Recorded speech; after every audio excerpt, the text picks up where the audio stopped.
Hello guys and welcome to Vlogging Project. It's your favorite tech YouTuber Tony here. Today I have a very interesting video of unboxing and review and of course an advice for you guys. Which phone should you get, the Oppo Find X3 or the Oppo Find X3 Pro? Both of those amazing phones, but there are some key differences that I think are important for you to know, because there's no better time to get one of these phones. Currently, the Oppo Find X3 being a China exclusive is a little bit hard to find, but if you live in the UK, the X3 Pro is widely available on eBay. For just over £200 you can get a reasonably used unit. Now, there are a few key differences which I'm gonna go into details a few moments later, but first let's have a look at the boxes themselves. I have to flip them like that so you don't lose traction of what's what. The Find X, look at that guys. I'm really a fan of the box. It's way bigger than the other one and it looks more substantial and everything. Check this out. You have these headphones, you have the charger, you have the the cable. By the way, the charger is absolutely crazy on both phones. I think 35 minutes to 100 and about 15 minutes to 50%, something like that. Absolutely crazy charging time. Now the question over here is, does that affect the battery life? And the short answer is yes. Now I've been using the Find X3 most of the time for about a year and a half, and I've noticed that the battery life has decreased. However, the X3 Pro is worse, but it's not due to the charging, it's because of the burning SoC inside. More on that later on into the video, guys. Now let's proceed with the quick unboxing and see what do we have here. Very similar experience, just the headphones are missing for whatever reason. They were not the best headphones in the world anyway, but they're just, well, not here. So I'm gonna leave the box on the side like that. Cases wise, the Find X3 Pro came with that case and it's absolutely brilliant, guys. Of course, it's kind of a silicone case. It has held very well over the time, but my favorite is the official Oppo Find X3 carbon fiber case, which is absolutely amazing. It's the same case for both phones because, well, they're essentially the same phones on the shell. Now, I'm going to remove the cases now because I want to show you the difference in the colors, guys. And I want to key in the main differences between both of those phones and actually why I decided to upgrade or actually downgrade to the X3 Pro. Now, check this out. The matte finish on the X3 is absolutely amazing, guys. I think it's available on the X3 Pro as well, but over here in the UK, you're getting this kind of glass, let's say glass, black gloss glass finish over here, which I'm really not a fan of because it's a fingerprint magnet, as well as you can see all the inscriptions over here. This one is way cleaner and absolutely no fingerprints whatsoever. Now the phones are identical. Over here you have the silver frame, over here you have, well, kind of body colored frame. You can definitely see, I'm not sure if the camera is going to focus like that properly, but you can definitely see some scratches over here, somewhere over here. It's not too bad, it's not the end of the world, but I prefer the silver finish for that matter. Now, what's the difference between both of those phones? 128 gigs of storage over here, 256 over here in the Pro. The SoC, Snapdragon 870 here, Snapdragon 888 over here, and the other difference is in the firmwares. Now, this one has, Google Play out of the box. This one, all you have to do is just install the APK and that's it, the framework is built in.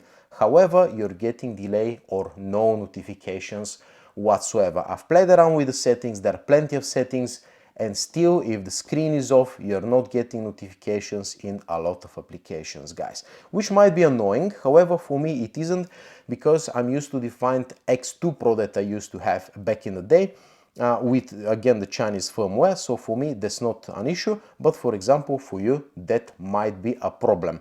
And now the difference is in the battery life. Of course, if the applications are restricted, not running in the background, and if they're running all the time over here in the background, you're getting a difference in the battery life as well. And I can say that this battery life is a little bit, well, not a little bit worse, it's way worse than this one. Sometimes I have to charge this phone 2 times a day, and this one usually gets me throughout the day. Now, My reasoning for upgrading, or at least that's what I thought back in the day, from this one to this one is I've downloaded Wreckfest. You know, if you don't know it, that's probably one of the best, you know, car demolition derby games at the Play Store at the moment. It's a rip from the original PlayStation 5 and PC versions, and it runs very well. However, if you turn the graphical settings to absolute maximum, you're struggling a bit with the Snapdragon 870. There is some lag and the phone heats up quite well, especially over here in the top side. And I was like, okay, look, the logical solution is I was running out of storage anyway, 128, and I was like, okay, let me get the Pro, newer SoC, more storage, it should be better. Well, that's not the case, unfortunately. The phone gets so hot that it actually can burn your fingers over here, guys, and I'm not even joking. And I'll show you what the difference is in both of those phones. Check this out. I'm gonna have to turn the screen brightness a little bit over like that. I really have no idea. Let me just wipe this screen quickly. I don't know what happened there, but yeah, I'll just give it a quick wipe. I haven't used those phones for a couple of weeks, to be honest with you, because I wanted to decide what exactly am I going to do moving forward. But nevertheless, have a look at these results, guys. Now, that's Wildlife Extreme you know, stress test on these phones, especially in heavy gaming. In lighter games, you're not gonna have any issues with any of those phones, but with heavier games, look at the difference, guys. This one has a score of 1200, which is not very high. However, it is consistent, which means that there is no throttling, there is nothing. Very stable phone, stability 99.5%, which is absolutely amazing. However, as I said again, with the heaviest games on the heaviest graphical settings, you will struggle a little bit. However, over here is an absolute disaster. The starting score is 1450, which is good. However, the stability is 57.5%. What the phone does pretty much is the first 10 minutes you're getting maximum performance. After that, you're getting about 90% performance. And after the 10-minute mark, it throttles quite heavily up and down, up and down, up and down. What does that mean is extreme heat generated by the phone, quite a lot of frame drops, the games become pretty much unplayable. I'm talking about Wreckfest, which is a very heavy game.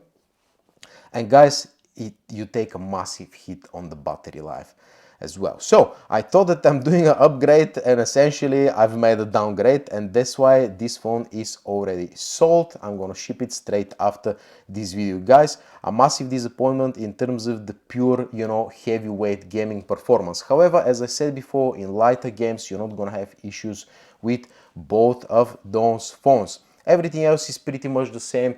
The screens are absolutely perfect on both of those phones, guys. I'm really happy. They're both Quad HD screens. There's nothing else you could have wished for, apart from, of course, the camera cutout.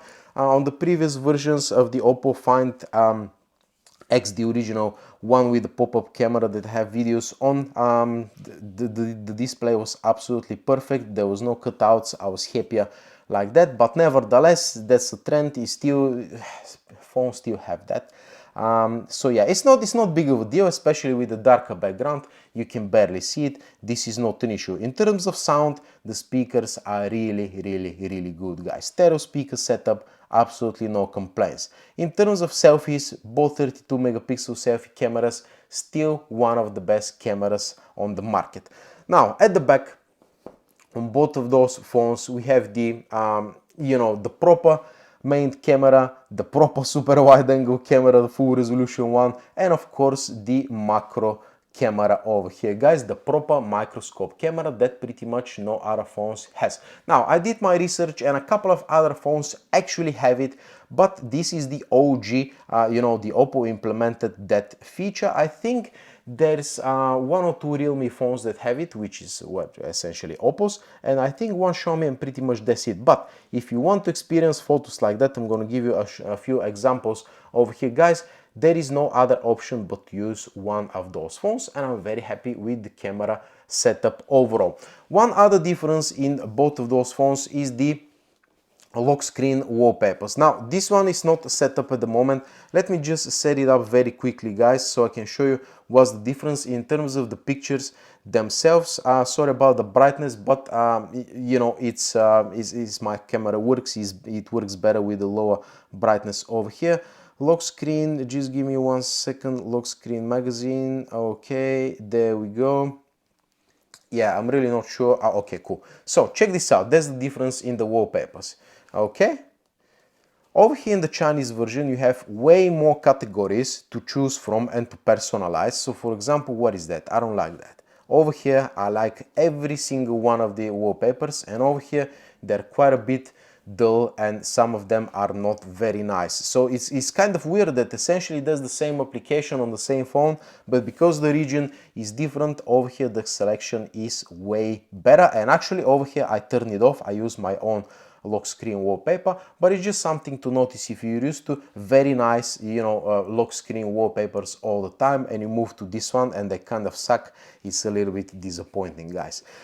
So overall, what would I say? The Snapdragon 870 is the better solution in that case, guys. Better battery life, more stable gaming performance, and you know, on the flip side, you're not getting your notifications on time. In terms of updates, both phones are absolutely amazing. I think that on the Chinese version, the X3, over here you're getting even quicker updates, guys, which is absolutely crazy. Some phones are never updated once they leave China, but not the Oppo. They're taking care of the updates over here. So what else can I say? You know, I thought that I'm doing an upgrade, but actually I did a downgrade, and the X3 Pro, I just can't recommend it, guys. If you're a light user, if you're not using any gaming pretty much, then yeah, you might get away with it for 200 and something pounds. After all, it's a really good solution. However, I would recommend that if you're particularly after the X3, try to find the China version. I know it's very rare, but you can still find it. Well, I found it, so there is no reason that you wouldn't be able to find it. So yeah, that's pretty much my experience, guys. And in case you're wondering what exactly did I replace both of those phones with, well, the Vivo IQ Neo 8. I did an unboxing on my channel. Snapdragon Gen 1, absolutely no throttling whatsoever, and about 260 pounds, brand spanking new. Well, I can't really complain. So far, it's not exactly on the level of, you know, premiumness as those phones, but it's definitely getting the job done. So pretty much that's it, guys. Let me know in the comment section below if you had any of those phones and what is your experience, what your concerns, and what would you like Oppo to implement in the newer versions. Now I really wanted for them to bring back the periscope camera. They did on the, I think on the X7 they did. Actually on the X6 I'm not quite sure, but these are very expensive phones. So if you're looking for the Oppo ecosystem, you know, the only other option you can go for is the X5 Pro, which again is a very good phone. It has the Silicon, you know, AI based, you know, additional SoC, which improves the automatic mode of the camera a little bit further, but that's pretty much the only difference. Again, it you know, overheats a little bit, but yeah, that's pretty much it, guys. Thank you very much for watching my video, and I'm gonna see you in the next one. Adios.